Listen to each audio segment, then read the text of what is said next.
Impossible de passer à côté du phénomène Pedro Acosta. Le pilote de 19 ans a fait le show au dernier Grand Prix du Portugal, démontrant une grinta, un talent hors norme, finissant tout simplement sur le podium lors de son deuxième Grand Prix dans la catégorie. Et les autres constructeurs ne sont pas passés non plus à côté de son talent, obligeant KTM d'ores et déjà à entamer des négociations avec le pilote espagnol en coulisses pour faire passer le petit prodige dans le team officiel aux côtés de Brad Binder dès la saison prochaine. On revient sur l'info mercato du moment de suite. N'oubliez pas de vous abonner, de liker la vidéo, c'est important. Merci à tous pour le soutien.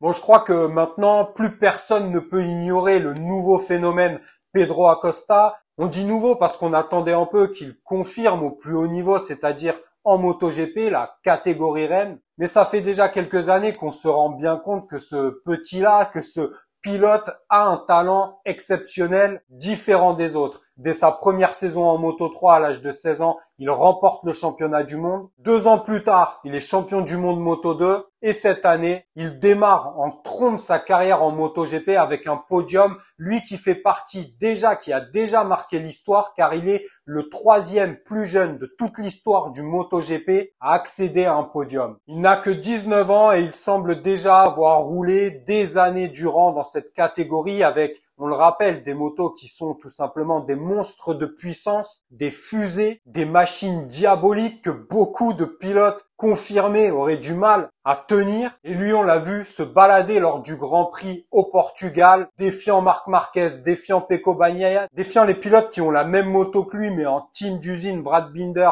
Jack Miller. Enfin bref, il n'a pas fait dans le détail, il n'est absolument pas timide. Quand il faut dépasser, quand il faut attaquer, il y va sans se poser une seule question. Et il le fait même plutôt très bien. Et du coup, les autres constructeurs commencent d'ores et déjà à lui tourner beaucoup autour. Beaucoup le veulent dans son écurie et dans un team officiel. On sait très bien que Pedro Acosta va pas faire long feu dans le team satellite. Et dans le team d'usine, il y a Brad Binder qui a déjà re-signé, mais il y a Jack Miller qui a très chaud aux fesses. Parce que les autres constructeurs, eux, ne veulent pas attendre que KTM ait signé un contrat et confirmé et cadenassé Pedro Acosta chez eux. Non, ils veulent bien attirer le pilote chez eux et dans un team d'usine directement dès la saison prochaine. KTM voit tout ça d'un très mauvais œil et du coup a déjà entamé les négociations. Tout va dans le bon sens entre Pedro Acosta et KTM. Tout le monde sait déjà en coulisses de façon officieuse que les négociations ont déjà commencé. Et d'après les infos, tout va dans la bonne direction. Tout devrait être acté très rapidement. KTM ne fera pas d'annonce sur les prochaines semaines, par respect déjà par Jack Miller qui est en poste dans le team d'usine, pour aussi conserver peut-être sa motivation, bien que ce genre de choses ne se cache pas bien longtemps. Jack Miller doit déjà être au courant, déjà avoir entendu des bruits comme quoi Pedro Acosta était en négociation pour prendre sa place, clairement. Il va lui piquer sa place dans le team d'usine. Et KTM l'annoncera, que ce soit à mi-saison ou fin de saison. En tout cas, tout va aller dans ce sens-là. Alors pour Jack Miller, c'est dommage, mais Jack a eu quand même beaucoup de chance. Et j'ai même l'impression que d'année en année, il régresse. Jack Miller n'est pas vieux, il a encore des années possible à faire en MotoGP. Le problème, c'est que d'année en année, j'ai l'impression qu'il régresse. Il avait déjà un problème de régularité au plus haut niveau. C'est un pilote qui est capable de faire de très belles courses, de gagner, de faire des podiums. Mais le problème, c'est que d'un Grand Prix à un autre, il monte, il descend. C'est les montagnes russes. Il n'y a jamais eu de régularité.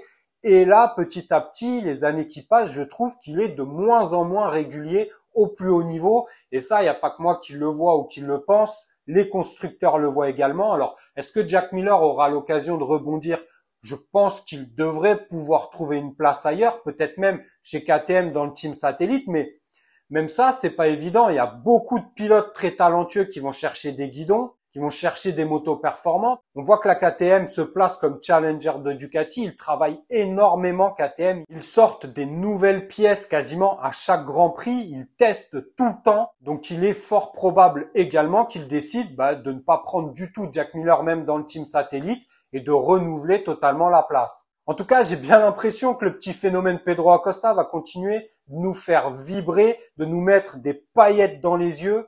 Pas façon Ines Reg, les paillettes dans les yeux. Je préfère quand c'est Acosta que quand c'est elle qui en met. De toute façon, je peux pas me la voir. Je préfère 1000 fois regarder Pedro Acosta en piste qu'un seul sketch d'Ines Reg. En attendant, Pedro Acosta, on a encore sous le pied, nous a démontré une agressivité, un talent hors du commun. Hâte de voir sur les prochains Grands Prix comment il va se comporter. Donnez-moi votre avis. Est-ce que c'est une bonne chose que KTM acte très rapidement le fait que Pedro Acosta montera à la place de Jack Miller dans le team d'usine? Est-ce que c'est une bonne idée ou pas d'après vous? De toute façon, vous me connaissez, je vais rester très attentif à la situation. On se retrouve dès demain sur Vinson IGP. N'oubliez pas de vous abonner, de liker la vidéo. Prenez soin de vous, de vos proches. C'est vraiment le plus important. À demain sur Vinson IGP.